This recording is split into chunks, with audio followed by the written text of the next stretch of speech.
penyusun udara terbesar di atmosfer, sekitar 80%.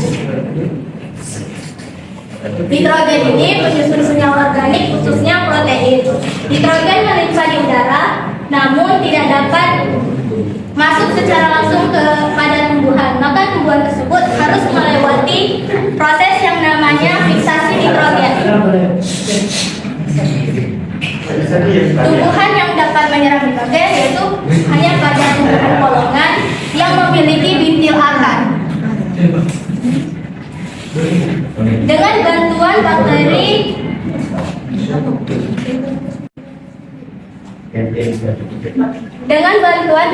Rhizobium yang hidup di dalam akar akan menyerap nitrogen, kemudian mengubahnya menjadi amonium.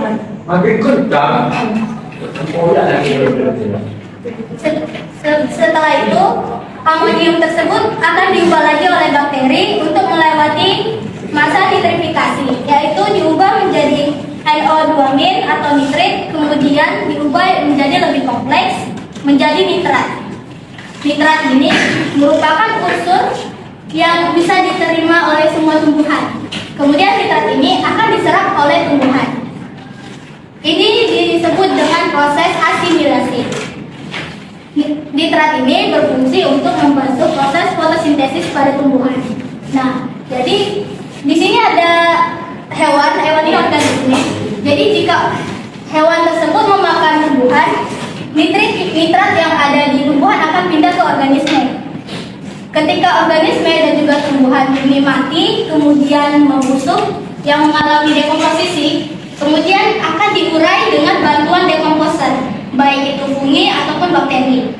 Hasil dari uraian tersebut akan menghasilkan amonium kembali. Nah, proses ini disebut dengan amonifikasi. Amonium yang sudah dihasilkan kemudian akan diubah dengan bantuan bakteri lagi, diubah menjadi nitrit, kemudian menjadi nitrat. Nah, nitrat ini bisa kembali ke tumbuhan.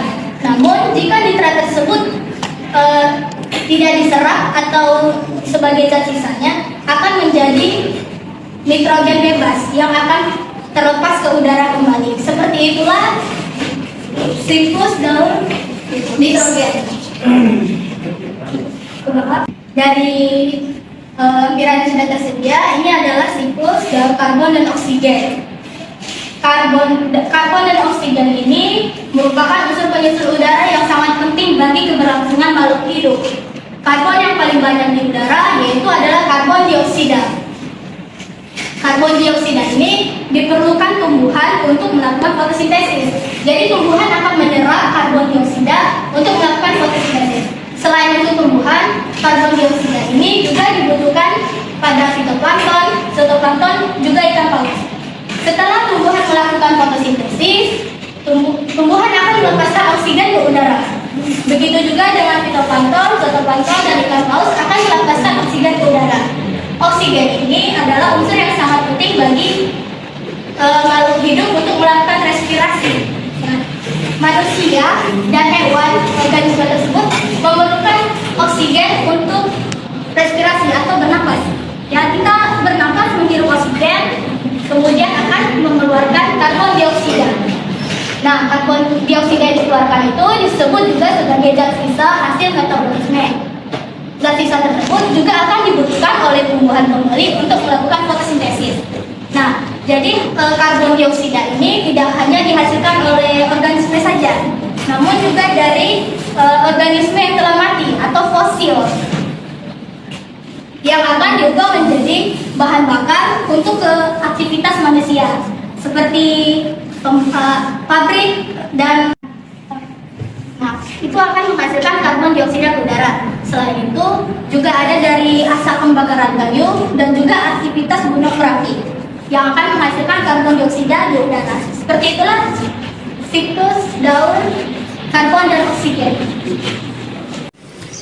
Daur biogeokimia merupakan perpindahan unsur-unsur kimia melalui makhluk hidup dan lingkungan abiotik seperti tanah dan air yang berfungsi untuk menjaga keseimbangan ekosistem.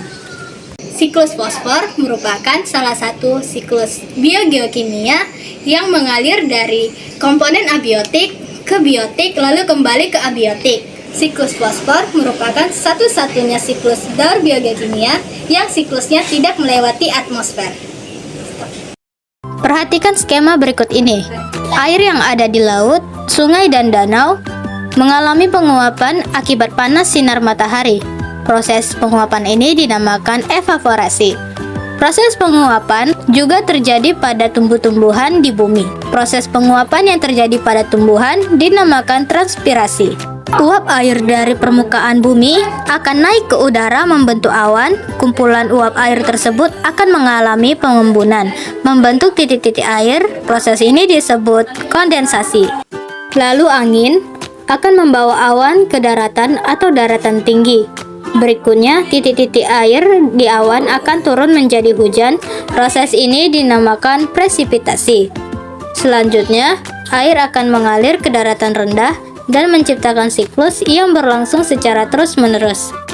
Demikianlah penjelasan tentang siklus air. Sekitar 200 tahun yang lalu, seorang ahli kimia Prancis berhasil menemukan sesuatu yang sekarang kita sebut dengan belerang. Pada saat itu, belerang ditemukan melalui proses ekstraksi dan analisis kimia. Lalu apa itu belerang? Belerang atau sulfur adalah unsur non-logam yang bentuk aslinya adalah zat padat kristalin kuning. Secara alami, belerang dapat ditemukan sebagai unsur murni atau mineral pada Gunung Merapi. Belerang merupakan sumber daya yang banyak dimanfaatkan oleh manusia sebagai bahan baku asam sulfat. Dalam ilmu biologi, siklus daur belerang merupakan salah satu daur biogeokimia. Lalu, bagaimana prosesnya? Ketika gunung berapi meletus, ia akan mengeluarkan sebuah sulfur dalam bentuk gas, belerang dioksida, dan hidrogen sulfida. Ketika menyentuh atmosfer, gas-gas tersebut akan bergabung dengan titik-titik air dan membentuk asam sulfat.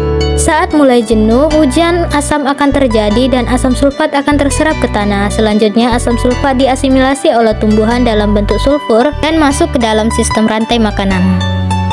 Ketika hewan dan tumbuhan mati, zat organik seperti hidrogen sulfida akan diuraikan oleh dekomposer menjadi bakteri secara aerob dan anaerob. Secara aerob menghasilkan sulfat organik yang nantinya akan digunakan oleh tumbuhan. Dan secara anaerob akan menghasilkan senyawa sulfida beracun yang terkandung dalam magma Gunung Merapi. Sedangkan pada fosil, makhluk hidup yang tertimbun akan dijadikan bahan bakar fosil yang mengandung sulfur dan akan digunakan oleh pabrik.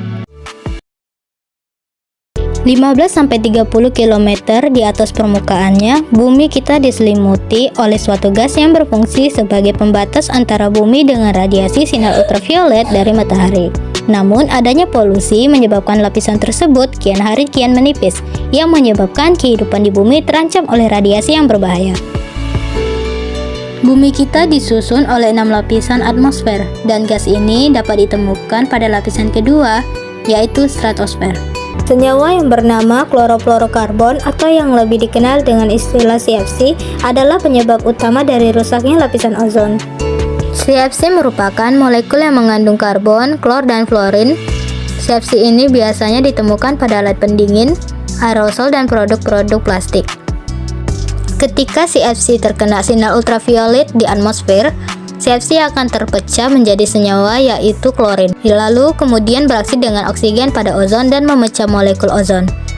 Ketika molekul ozon pecah, maka rusak pula lapisan ozon tersebut. Kerusakan pada lapisan ozon ini umumnya dikenal dengan istilah lubang ozon. Namun sebenarnya bagian yang rusak tidaklah berbentuk seperti lubang, melainkan berbentuk seperti tambalan tipis dengan bagian lebih tipis di dekat pangkalnya. Suhu yang rendah menyebabkan reaksi perubahan CFC menjadi klorin meningkat. Sekitar 90% dari CFC di atmosfer merupakan emisi dari industri pada 1980.